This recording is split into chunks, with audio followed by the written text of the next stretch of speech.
All right, all right. How's everybody doing this afternoon? Friday afternoon. The sun finally came out here. It's about 50 degrees. It's nice and warm. This is something I've been meaning to do for about a week, so I'm going to add this in every week. Should be Fridays. Should be Fridays. Um, every week I'm going to go back into a few of the comments from the previous week's videos and respond to them here. This way, I like this better. I do read and appreciate all of the comments that you guys leave. I generally don't have the time that I would like to respond to them most of the time because I'm usually reading them in between my eBay work, producing the afternoon content, writing an article, whatever it will be right before the live stream. So usually I don't have time to write out a response. Occasionally I do. So I kind of like this idea. I'll pick and choose a few from the previous week's videos, and it probably will lead to some better conversations that way anyway, rather than me just typing out a couple of lines being rushed. So without further ado, let's share the screen here. Let's see. All right. This first one is from Jonas. This is actually from last night's recap where the Panthers lost Pittsburgh. He says, not to pour it on here, but the Panthers season can be really over in a few weeks.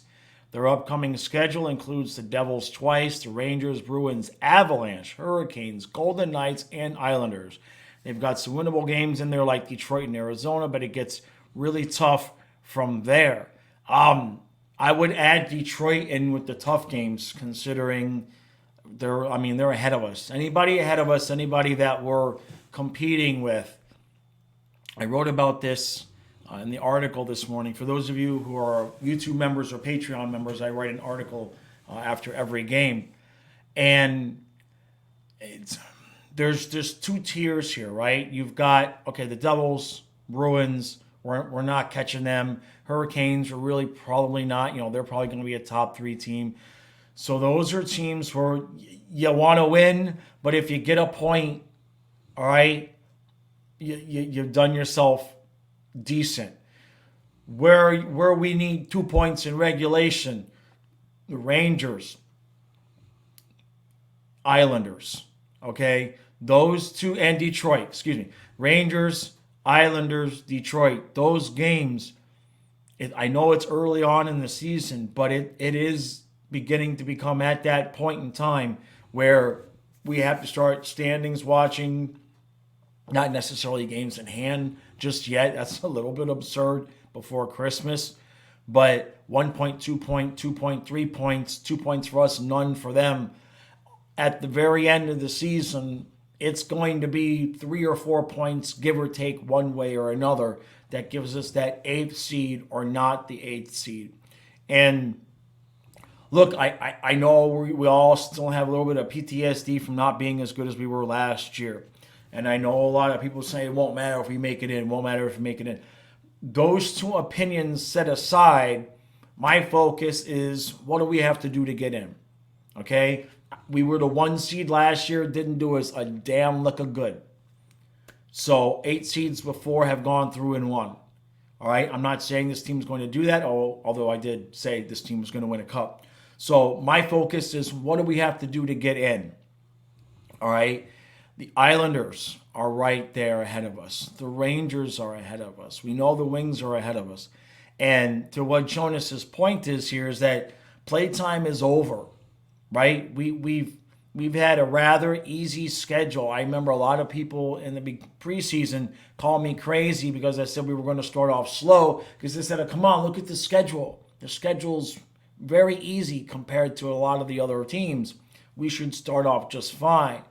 So now we've got the flip side of that coming here. Now the good news is the long West Coast late game road trips are done. We might have a spot here or a spot there. I think we still got to do like Vegas. But the Western Canada and all of those road games, that's already done, which is good. Usually we have that in January and we struggle out there a little bit.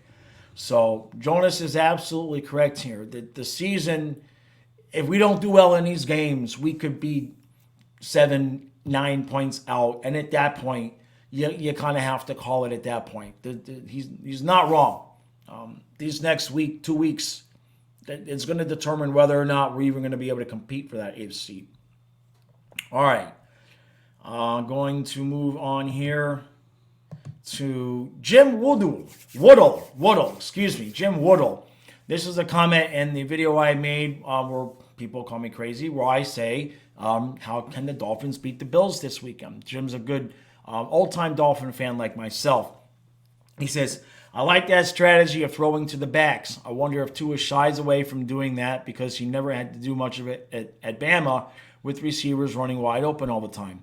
Like you, I remember when we, being the Dolphins, won games throwing to backs like Tony Nathan, Keith Byers, Terry Kirby, etc. To your etc., I would like to throw in Bernie Parmalee, who was wildly underrated. All that dude did was catch passes. I mean, he was a good running back, but he wasn't dropping anything that Marino was throwing his way either. In terms of Tua not throwing to the backs, everybody knows he's not going to do it. If you watch the film from the last 2 games, the linebackers are playing 10, 15 yards off of the back. Half of the plays that Tua is forcing into double and triple coverage, the back is over here to the left or to the right, wide open.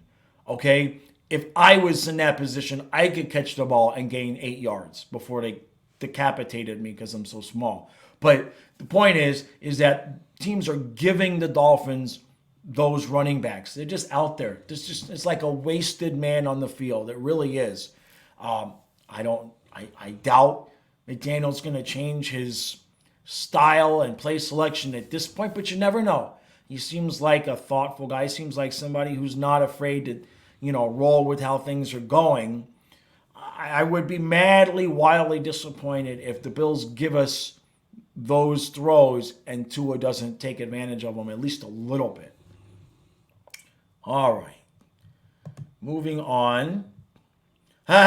This next one is from our resident Bruins fan, Raven. And this is in response to my video where I posed the question, who could possibly pass Gretzky other than Ovechkin in terms of goals, and maybe McDavid some way, somehow. And of course, Raven says that Pastrnak, Marchand, McAvoy, DeBrusque, and Hall will all pass Wayne Gretzky. And a couple fun responses here. Matthew says, I wonder what your favorite team is. Eric, not this Eric, but another Eric, said, what did you smoke today? That's really my question. And of course, Jerry would like to know that you are the least delusional Bruins fan.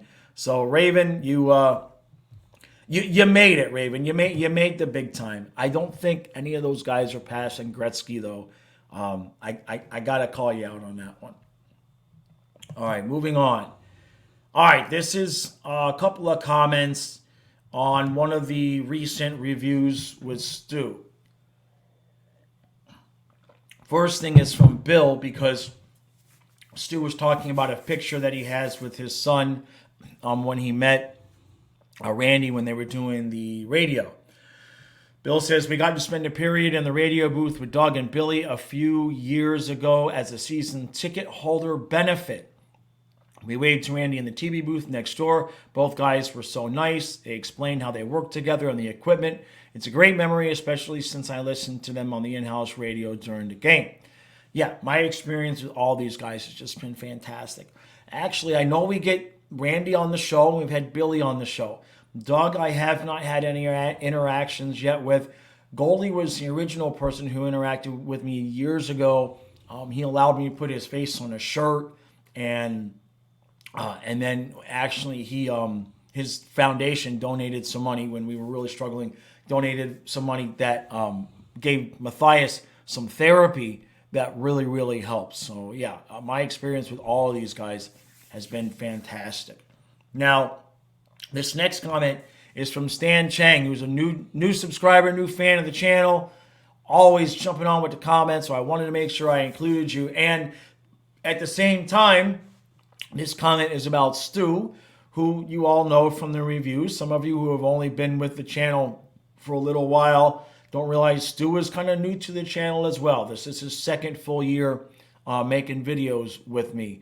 Now, in the reviews, sometimes in the morning, Stu's all ganged up and ready to go, and occasionally he might interrupt me. Doesn't bother me really, but sometimes people will make comments. He does a really, really good job. I'm gonna tell you right now. I've been doing this for 7 years. Stu's barely into his second, so Stu does a fantastic job. What Stan has to say is, I'm new to the channel, and he's talking about Stu. He says, I'm new to the channel, and you're one of the best parts of this channel, Stu. Love your honesty and straight talk. There's no BS in you, and you make this channel that extra bit that's better than all the other channels. I may not always agree with you, but I always know you say it like it is. And that's a very true statement. People should know that it's not a shtick with Stu. When I'm talking with him, whether it be text or in the video before we go live and everything, there's no difference. If Stu and I didn't press record and had a half-hour conversation before we pressed record, it would look and sound exactly like the review. He's not any different off camera than he is on camera. Just like me, I'm always running around the house screaming and yelling 2 points and throwing stuff at the TV. That might not be true. That part might not be true. Which, by the way, if you hear a noise, that's Fluffy snoring. So thank you, Stan and Bill, for those comments. All right. We're closing in here. I don't want to make this one too long. We'll see how you people like it. We'll see how you guys like it. And girls. Oh, I should just shut up. All right. The next comment is in my video about the truth about Paul Maurice. And, okay. Craig Erickson. I need a sip of water before this one. We're going to be here a little while. All right. Craig says, how is it the coach's fault when they have less skilled players on this team than last year's team? Plus, they proved in the playoffs last year they have very little grit or team leadership. The only upgrade they made was Tkachuk. Plus, the last few games with no Gudis or Horny, they don't have much fight in them. Other teams don't fear getting checked entering the zone. Bad cap management is easily a bigger issue than the coach. Also add last year's trade deadline move that failed in a few ways. Okay, all right. I'm going to start here. I always say this. I say this constantly, consistently. It's all of the things. This is one of the things, and I'm not saying you're fighting with me here, Craig, because that's not what I'm saying. But this is one of the reasons why I say to people it's just stupid to fight. If somebody on Twitter says it's Bob, the response will be, you're an idiot. It's the coach. If somebody says it's the coach, you're an idiot. It's Ekblad. It's all of the things.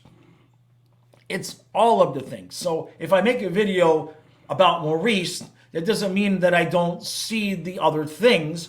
It's just the videos about Maurice. Now, couple of things. I want to pick this. Boy, he is snoring loud. All right. Where we agree. Last year's trade deadline move that failed in a few ways. Owen Tippett has more goals than Anton Lundell. That's all I'm going to say about that right now. Okay. Plus the last few games with no Gudis, Hornquist, they don't have much fight in them. Agreed. Other teams don't fear getting checked entering in the zone. Agreed. Bad cap management. Yes. Agreed. That's a collective thing, though. And I want to talk about that before we get to the rest of this. I know that there is, myself included, some consternation around Zito and some of the moves. Now, some of his errors have been unforced errors. I have no problem with going after Giroux last year. Sherratt was unnecessary, and that was bad. That was bad because I don't think we would have ever even had any intention on signing him. Giroux, I think if something would have happened, we would have wanted him.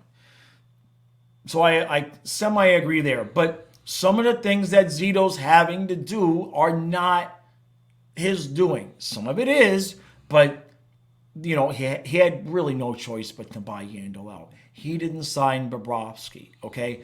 And he also is not responsible for the fact that when he got here, the AHL level was just bereft of any talent other than people coming from the first round.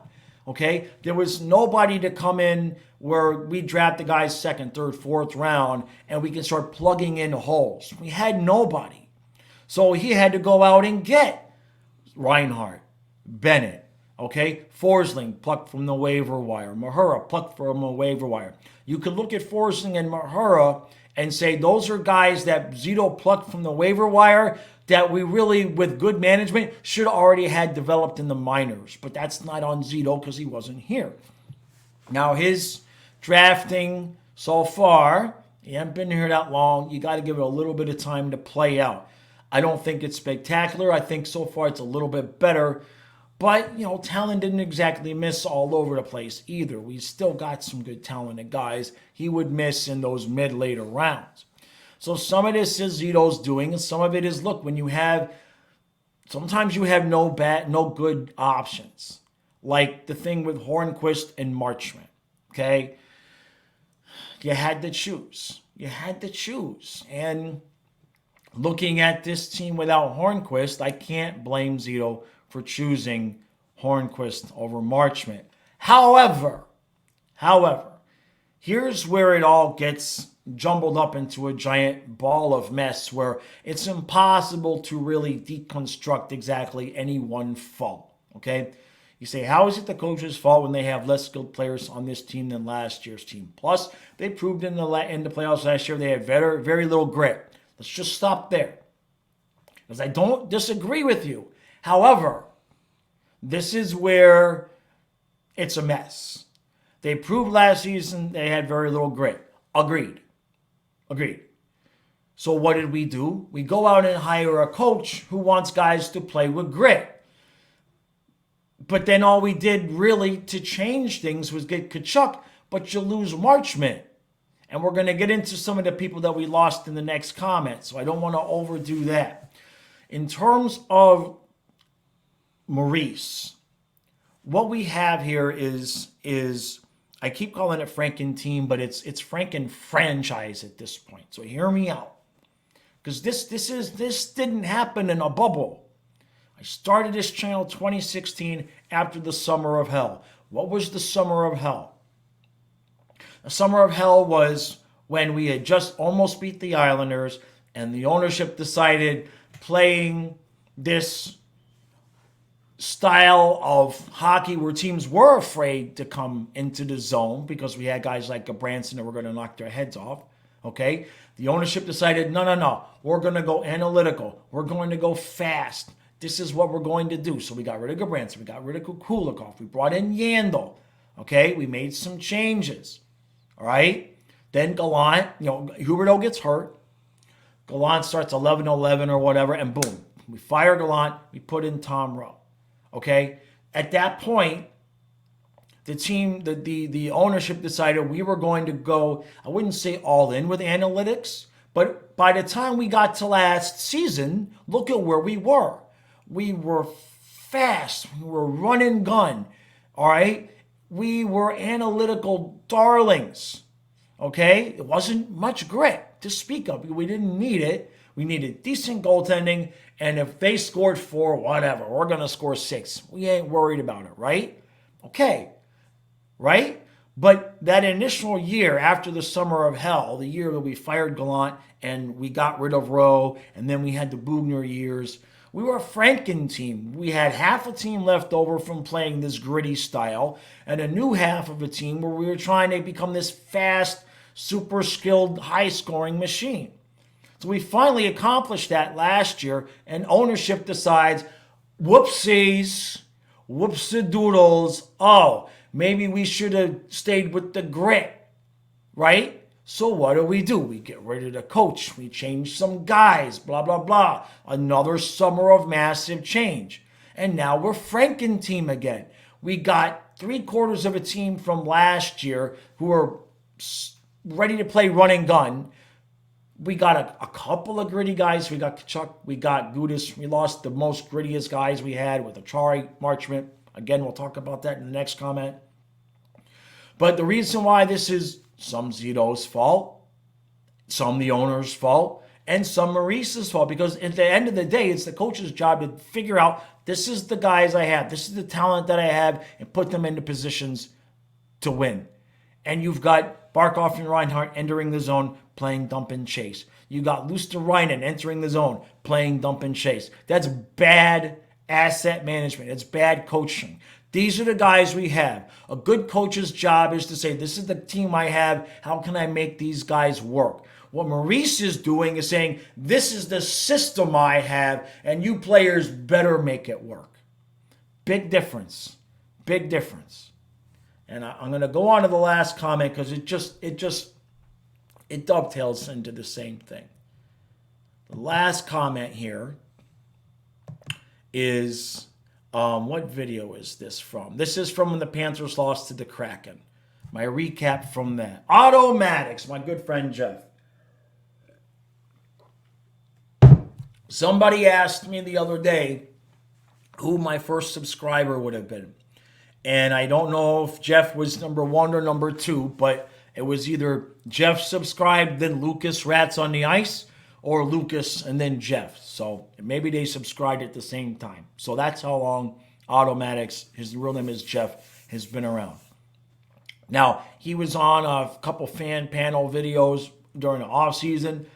So I'm going to give him his say here. We've been trying to get together in a video. We can't make the timing work. So what everything that Jeff warned us about is happening. So here's his comment. I want to say that I hate to told you so, but I'm not that humble. I told you all long before the season, and he did. So then he goes on. He says, Bob, Maurice, Stahl, Cousins, Ekblad, the other Stahl, Barkov, I said what I said, and especially Tallis can all go ASAP. Zito will have cash this offseason, get him some picks and prospects. This was a throwaway season when we lost Marchment, Achari, Bruno, Weegar, Huberdeau, Giroux. Yes, Kachuk is awesome, but we did not replace the talent we lost from last season. This will be the biggest offseason in team history in terms of potential and urgency to right the ship. Okay. He ain't wrong. Okay, let's start though here with who you want to get rid of. Bubba is like Bubba. We can't trade Bubba. Now I agree Spencer Knight's probably ready. But I mean, and we're fixing to pay Spencer Knight $5 million next year. But I don't know if that's a complete exercise in futility, because why would Bob waive his no-move clause? Especially since he knows Maurice prefers the veterans. Then you say, get rid of Maurice. Trotz has already said he's not coming back this year. So when you're talking next year, I got no problem swapping Maurice for Trotz.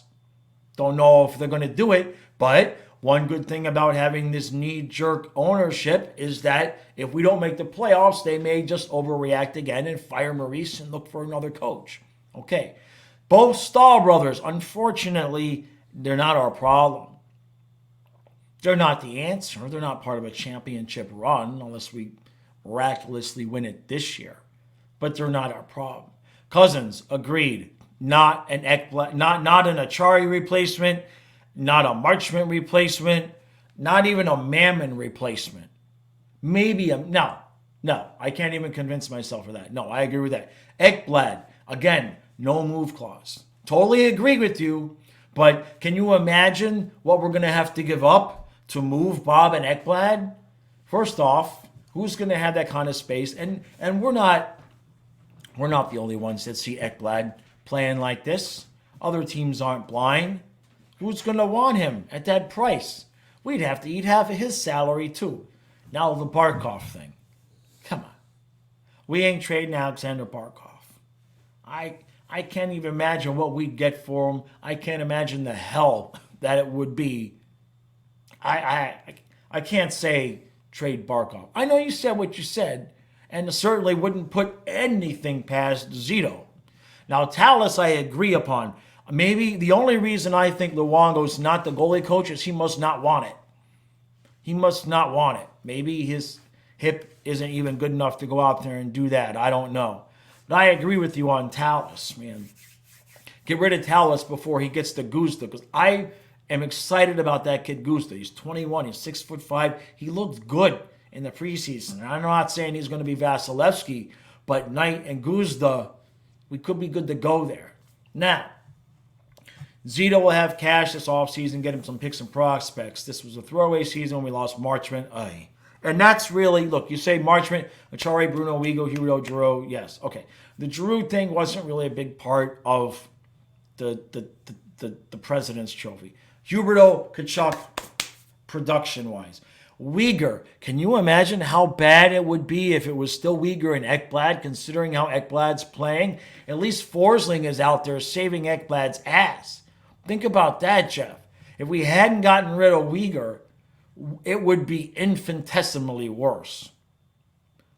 I know, and Jeff was a proponent of not getting rid of Bruno. At this point, I can't even disagree with that. I can't even disagree with that. Because he's right. If this was going to be a throwaway year anyway, this was stupid. We got the veteran coach because we wanted to win, because we didn't win in the second round, but then it's a throwaway year anyway because of the cap. You're right. It's stupid. And then Achari. Achari was an interesting one because I think we could have kind of found a way to sign him. I just don't think that. I think we wanted to go just a little bit cheaper. I think they thought Cousins would be would be a viable replacement, and it's turned out not to be. The biggest loss, and somebody else had said this in another comment, is Mason Marchment, and we'll stop there. Mason Marchment. That's the one. That's the piece that really I got to that a few recaps ago as well when I'm watching Luosterainen go into the corner, and I'm watching Colin White go into the corner, and I'm watching Reinhart going into the corners, and we ain't winning any of those puck battles. Not like 20%, 30%. They need to, like none, as in zero. Okay? It's bad. But that flips me back to Maurice, and it's like, look, this ain't working. We don't have the guys to play that style. Right? So a good coach should be like, okay, let's mix. Let's take a mix of last year, a mix of what I really want to do, and make it work with the personnel that we had. And he ain't doing that. He's full on Jimmy Johnson in this team. He's full on. Jimmy Johnson came in, took away Marino's ability to audible, and said, we are going to run the ball, damn it. He tried to recreate what he had in Dallas with Kareem Abdul-Jabbar, who was never going to be Emmitt Smith, and it was a disaster, okay? And that's what Maurice is doing here, okay? He is trying to recreate some magical, rainbow, grinding, gritty heart all against us and the world, nothing, whatever it is that he's trying to do, it ain't working because that's not the personnel we have. And that's the part where I think it's the coach's fault. As a coach, your job is, these are the guys I have, how can I put them in the best position to succeed? And when I saw Barkov and Reinhart enter the zone and Barkov dumps it in and Reinhart went behind the net, they ain't doing that naturally. They're doing that because that's the system. That's what Maurice is telling him to do. And if Maurice is telling Barkov to dump it in and Reinhart to chase it, he's a moron. An absolute idiot. Because it wouldn't... You could just tell those guys to go out there and just play how you want to play. And it would be better than that. That is taking guys and not only not putting them in a position to succeed, but putting them in the most likely position where they're going to fail. That's what I blame Maurice about. There's plenty of other problems.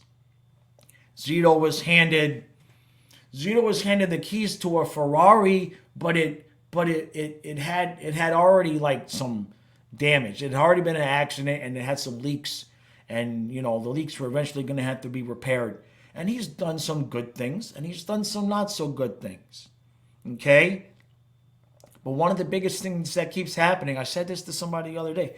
This is my 7th season making these videos. It's my 6th coach. Say that again. Okay? I started this season, this channel October of 2016. So this is my 7th hockey season doing it.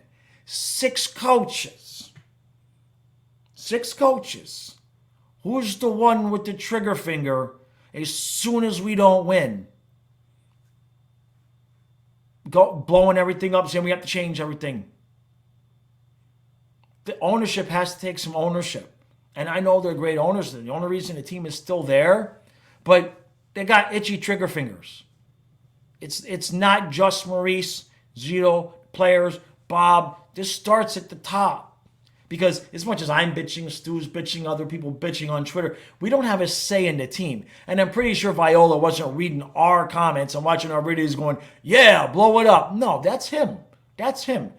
And ego got in the way of the whole Gallant thing. And it ain't like Bruno left on good terms either. Who's the common denominator? I'm just saying. And I think I've said enough. 30 minutes in, perfect. All right. Let me know if you guys enjoy this. I'll make sure I continue to do this. Like I said, should be Fridays. I know we have a game next Friday, but usually Friday afternoons, my work and everything is settled down enough to where I'll have time to do this. This takes a little bit more time. All right. Appreciate all the support. Make sure you hit the subscribe button, hit the like button, and what do we got? Right? Saturday, tomorrow, Panthers, Devils, Dolphins, Bills. Dolphins are winning a game. I'm telling you right now, 19-17. Dolphins are winning that game. Heard it here first. Well, I got to lose. Appreciate all the support. We'll see you again tomorrow.